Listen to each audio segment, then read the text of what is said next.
Every state needs to be critically informing their state population that the gatherings that we saw in Thanksgiving will lead to a surge. It will happen this week and next week. And we cannot go into the holiday season, Christmas, Hanukkah, Kwanzaa, with this same kind of attitude that those gatherings don't apply to me. They apply to everybody. Incoming! Klaus Schwab says we need to brace for yet another global crisis. And Bill Gates says, even with a vaccine, COVID isn't going anywhere. Stay afraid, America. Stay very afraid. I know, you've lost your job, you're abusing alcohol, and they might even foreclose on your home. But not to worry, a stimulus check is coming your way. Plus, the most inclusive pope in history has included astronauts in this year's Vatican creche. Awesome! All that and more tonight from the editor's desk.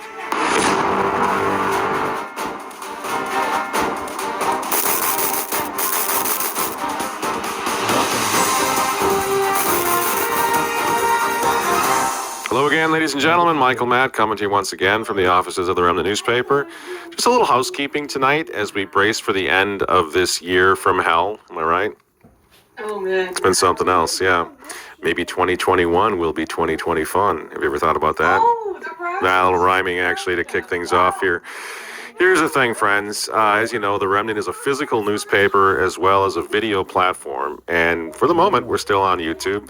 I don't know for how much longer, but we're still here. So don't forget, hit that like, because what does a like do? The like actually forces the algorithm to send our video out to more of our subscribers. It really helps. It really helps. Yeah, I'm told it really helps. So because obviously people are not seeing our videos as they once were, but so far YouTube is tolerating us. But it really would help us if you hit that like.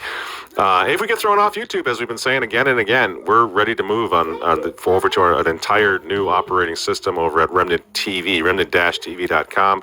Which, again, has privately purchased content delivery networks all around the world. So it's pretty difficult for them to do anything about that, at least for the time being, unless they're going to just shut the internet down on all of us terrible Christians, which I think is a ways off. So remnant-tv.com is the backup plan if we ever get thrown off by our friends here at YouTube.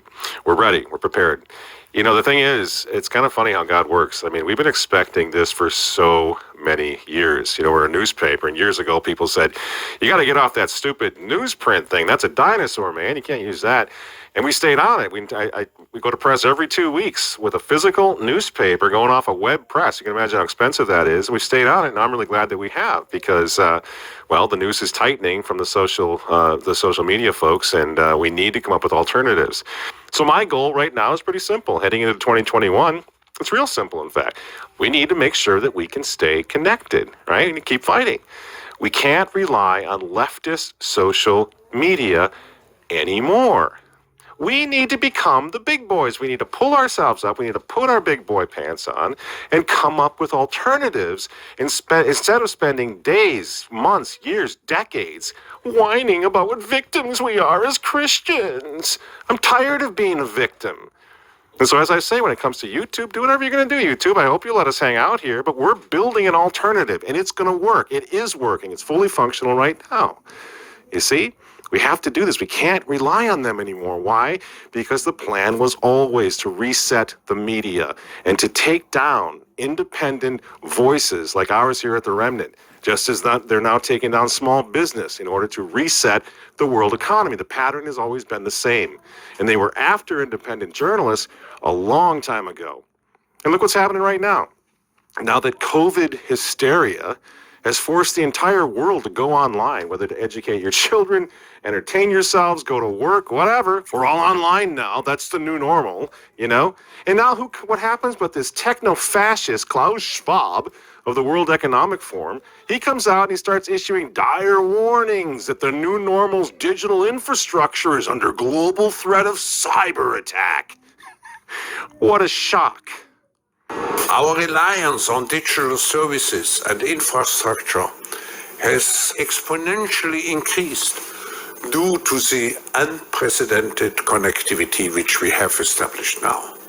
From the adoption of large-scale working from home arrangements to the use of cloud services, e-commerce, e-health, e-education.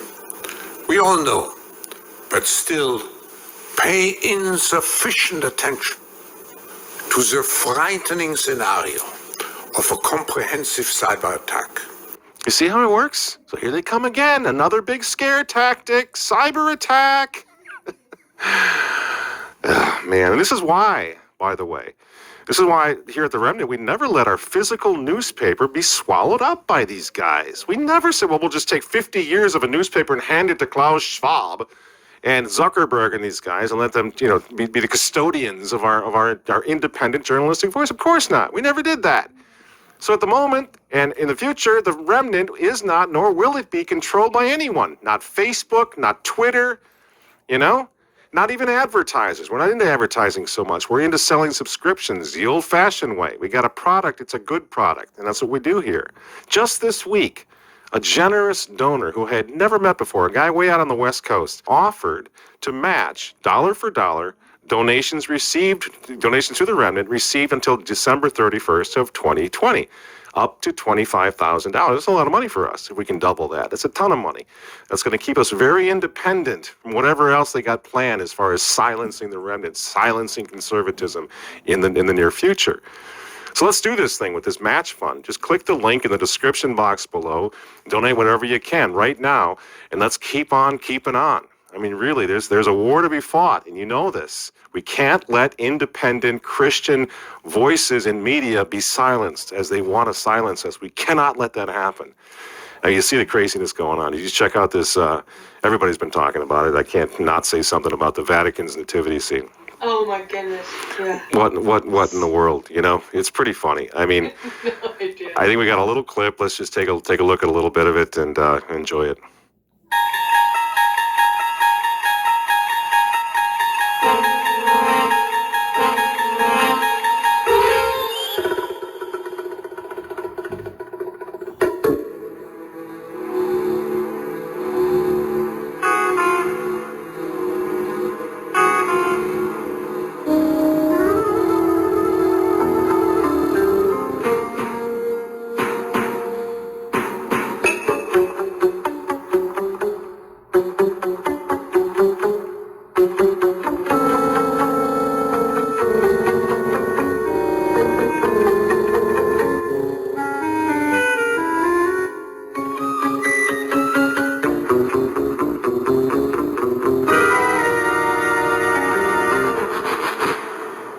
Whatever. You know what, guys? As the kids say, I ain't even mad about this. And I really, really hope, Pope Francis, I really hope somehow you see this, because I got a message for you. This doesn't make me upset at all. This is actually such good news. Your nativity set, it makes my day. You see, because for my entire career, and my father's career before me, we've been trying to make the case that the Vatican now has been infiltrated by folks who are modernist, wacko globalists. We've been trying to make this case, and it was hard. It was hard for a long time to convince people of this. And I'm happy to say that no one has done a better job making that case that something has gone terribly wrong than this guy Francis. I mean, he's so good at making the case now that we might call him God's troll, because this troll is defending the indefensible, is doing the craziest stuff now, and people are waking up en masse all over the place as to the fact that there has been a massive revolution in the Catholic Church. Pope Francis is pandering to the globalists, has literally now decimated the ranks of the liberals in Catholic Church, the neo-Catholics we used to call them. They hardly even exist anymore because everybody's becoming a traditionalist over here. He's decimated their ranks because you have to actually be high right now not to see what is going on with this fellow. Something happened in the Vatican in the last months that has been largely overlooked. The high altar of St. Peter's, the papal altar, which is situated right on top of the tomb of St. Peter himself, has been left unused now for many months. Professor Armin Schweibeck, a Vatican correspondent who has lived in Rome for more than 3 decades, describes it as a symbolic emptiness. This fact comes in light of the lockdowns, but also after Pope Francis, in October of 2019, welcomed a bowl with earth dedicated to the false goddess Pachamama and placed it on that very altar. You see, and he is the reason why the ranks of the Catholic counter-revolution are swelling all over the world. Got millions of people going to Christian Latin Mass now, all over the world. He is the reason why Protestants and Catholics, and I know a lot of you guys out there are Protestants, and as I said last time, I appreciate you being here because we're having constructive conversations about real truth, real Christianity. Francis is the reason we can have these conversations. Francis is the reason why Protestants and Catholics are coming together now against the globalists, against the New World Order, because Francis has put the lie to the false ecumenical gobbledygook of Vatican II. It was never about bringing anyone to Christianity. It was always about syncretism. It was always now politically about globalism. Get the Catholic Church out of the way and set up this globalist government, this globalist church, whatever it is that they have in mind. And this nativity set, in my opinion, is only another step along the way of making people realize, yep, we can no longer defend the indefensible that's going on in Rome right now. So guess what, Your Holiness? Carry on. You really seriously are doing a bang-up job. And as this year draws to a close, we here at the Remnant would like to make an important announcement. You're hearing it here first. The Remnant newspaper's 2020 Man of the Year is none other than Pope Francis. So keep talking, Francis. Please, for God's sake, keep talking, because you're really waking a lot of people up, and we're grateful to God for that. Speaking of psycho-globalists, Francis's pal, I'm going to close on this, running a little long tonight, but Francis's pal, who's now financing his latest education stunt, we'll go into that next week, his pal Bill Gates says that vaccine or no, the worst of the COVID pandemic is yet to come. When do you think life will fully return to what we thought of as normal back in January? No masks, no social distancing, no other protective measures necessary. Certainly by the summer, we'll be way closer to normal than we are now. But even through early 2022, so we'll have, starting in the summer, about 9 months where a few things like big public gatherings will still be restricted. But we can see now that somewhere between 12 to 18 months, we have a chance, if we manage it well, to get back to normal. Imagine that. Yeah, it's pretty, because these guys are the experts, so they must know. It's pretty fun. In the UK, they're saying that a new and more deadly strain of COVID is cropping up just in time to cancel Christmas. What a coincidence, these little outbursts of COVID, yeah. Given the early evidence we have on this new variant of the virus, the potential risk it poses, it is with a very heavy heart. I must tell you, we cannot continue with Christmas as planned. They're going to keep bringing this thing back, bigger, better, scarier than ever, every time, unless we simply stop caring about it. Unless we find a way to overcome the fear of COVID and go out and shout from the housetops, actually, to hell with COVID. We're done with it. They keep telling us, you got to do all this stuff. You got to shut down again, another economic lockdown. You got to cancel because you're going to die or somebody's going to die. Better shut down the world. Better shut down the economy. Grandma's going to die, Well, guess what, guys? I don't care! During the first round of COVID, what is it now, almost a year ago? These experts, it's just, the experts imposed draconian lockdowns on us all, and it didn't work. Remember that? They knocked down every possible therapeutic, and then they went into trillions of dollars worth of debt, to deal with this problem. And now, oh boy, they're putting together a bipartisan stimulus package. And I'm just simply happy to say that as we enter the holiday season, when so many people are worried about how they're going to pay their bills, whether they're going to get evicted, whether they're going to feed their kids, at least, among other things, there'll be $600 per adult and $600 per child as well. Who is it? Who is it that actually, when your whole life is destroyed, is going to be placated and satisfied when they send you a check for $1,000? This is so insulting, to say nothing of the redistribution of wealth. Now, de Blasio is out in New York saying it's his job to redistribute the wealth, but we're going to get a check, and that's going to do it. The trouble is, again, I'm not feeling particularly stimulated, are you? Yeah, that check isn't going to make much of a difference, now that everything has gone completely insane in our world. We can't even celebrate Christmas. Not feeling so stimulated. In fact, when it comes to that stimulus check, I don't care! and now it turns out again that the pandemic is not going to go away, even if we all get vaccinated. With the vaccination, that what is it? About 6 months worth of research went into that. Oh yeah, plenty. Yeah, Plenty. and they're saying they're going to give it to the minorities first, black people, brown people, whatever, before white people, because white people don't matter so much. And I'm just thinking in this case, and I'm nothing against our black brothers. I know they're just as skeptical as we are about this vaccine, but I want to show that I'm going to check my white privilege at the door. So when it comes to this vaccine, I'm going to go to the back of the line, baby. I really am.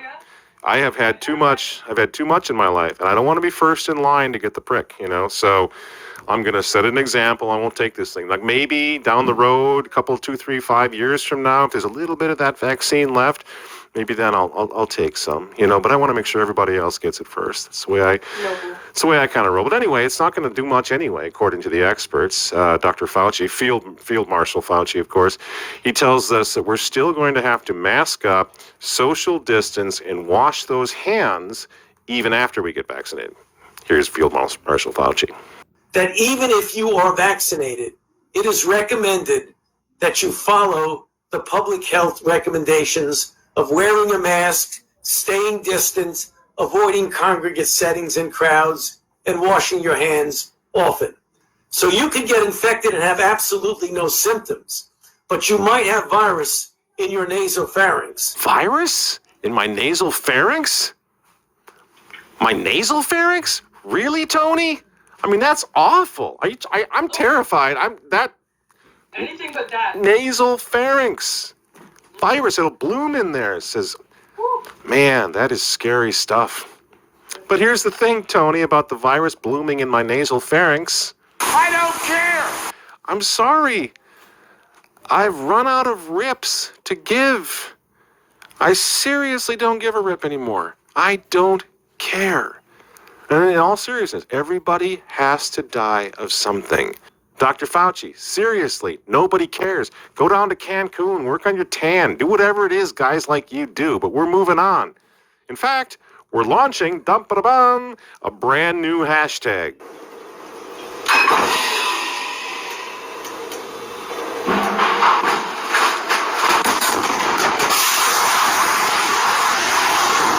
Hashtag to hell with COVID. If we stop being afraid, friends, and we go back to life, the new normal is over. And you got to tell people about this. You got to talk to them. You got to explain what's going on here before it's too late. And the good news is so many people are waking up. Last week, for example, we called upon our bishops and cardinals to stand and resist what's happening. And this week, God bless him, Raymond Cardinal Birx did just that. Then there is the mysterious Wuhan virus, about whose nature and prevention the mass media daily give us conflicting information. What is clear, however, is that it has been used by certain forces inimical to families and to the freedom of nations to advance their evil agenda. These forces tell us that we are now the subjects of the so-called Great Reset, the new normal, which is dictated to us by their manipulation of citizens and nations through ignorance and fear. Now we are supposed to find in a disease and its prevention the way to understand and direct our lives, rather than in God and in His plan for our salvation. Feels pretty good, doesn't it? When you hear sanity like that, when you hear actual spiritual leadership like that, when you hear something Catholic for a change versus the swill coming out of Pope Francis half the time. And even the President of the United States, friend, this is Christmas. I'm positive, I'm very happy about the way things are going in terms of uniting the clans and folks waking up all over the world. Even the President of the United States is reminding the world that it's time to turn back to Christ. At Christmas, we give thanks to God and that God sent his only Son to die for us and to offer everlasting peace to all humanity. Above all, during the sacred season, our souls are full of thanks and praise for Almighty God for sending us Christ, his Son, to redeem the world. Tonight we ask that God will continue to bless this nation, and we pray that he will grant every American family a Christmas season full of joy, hope, and peace. When is the last time anyone saw a world leader stand up and say those things about Jesus Christ, much less the leader of the free world, the President of the United States? This is why I'm saying there is a lot. We have reason to be very confident, to be very hopeful, despite everything going so bad right now with our globalist friends and the situation with the election and everything else. People are waking up. And that's what we've been trying to cause. We've been praying for 50 years, that people would wake up. And I've never, ever seen so many millions of people waking up right now, you know? This is why, you know, they're growing desperate, I think, the folks on the other side of the line. They're growing desperate. They're jumping whole schools of hammerhead sharks right now because they really realize that we're coming alive over here and we're done, you know? Their stupid New World Order plans are alienating millions of people. The leaders of this band of globalist fools are amongst the most loathed people in the world. You know, the cartoonish Bill Gates, the fascist Fauci, that stupid German guy straight from Central Casting. I mean, you know, you Google, you know, memes, Bill Gates. I mean, this is really a hated guy. People can't stand this guy, you know. We've all had enough. And whatever happens in January, the largest pro-God, pro-life, pro-Christian populist movement in the world is going to be mobilized. It's going to be a force to be reckoned with, friends. And Joe Biden, if he gets in, is going to be a lame duck. I mean, can you imagine trying to fill the shoes of Donald Trump? Whatever you think of Donald Trump, can you come out there? He dominates the news cycle 24/7, you know, year in and year out. Then it comes little Joe Biden, this little guy. It's going to be funny. It's going to be a dumpster fire, you know what I mean? And if Biden is ever sworn in, it's going to be the most ridiculous president in history. I mean, really, I give Saturday Night Live like 1 month before it's open season on this clown. So, you know, be of good cheer, friends. There's a war to be fought. People are waking up. This is not going to be a slam dunk, okay? We're healthy. We're ready to go. We're waking up. We're ready to fight. This is good. And now Christmas is here again. Merry Christmas. Happy Advent. The whole thing. 1 week till Jesus is born again. They can't stop that. They can't stop us from celebrating his birth, right? We've survived 2020, the worst year any of us can ever remember. And we're stronger and more united than ever. And honestly, I look forward to fighting alongside of you in the trenches in 2021, you know, because again, for me, it's just such a pleasant change of pace to have so many allies, so many friends who know exactly what has to be done. You know, the enemies of Christ have got nothing but lies to sell the world right now, you know, because they serve the father of lies. And we, on the other hand, have kept the faith despite their best efforts to drive it out of our midst. And they know it. They know we've kept the faith. They know they failed to intimidate us. And they fear us for that, you know? Which is why they're trying to intimidate us and silence us and bully us in their stupid little social media. We don't need their social media anymore. We're moving beyond that. We're uniting against them. Don't ever forget that. They're afraid of us. Because again, Christianity will always come roaring back. So this is Christmas. Let's resolve, friends, to stay strong. Maybe even to laugh in the face of these demons as we go to war for Christ the King on his birthday and throughout the new year. I'm looking forward to that challenge. God bless you. Merry Christmas. I'm Michael Matt for Remnant TV, and we'll see you next week.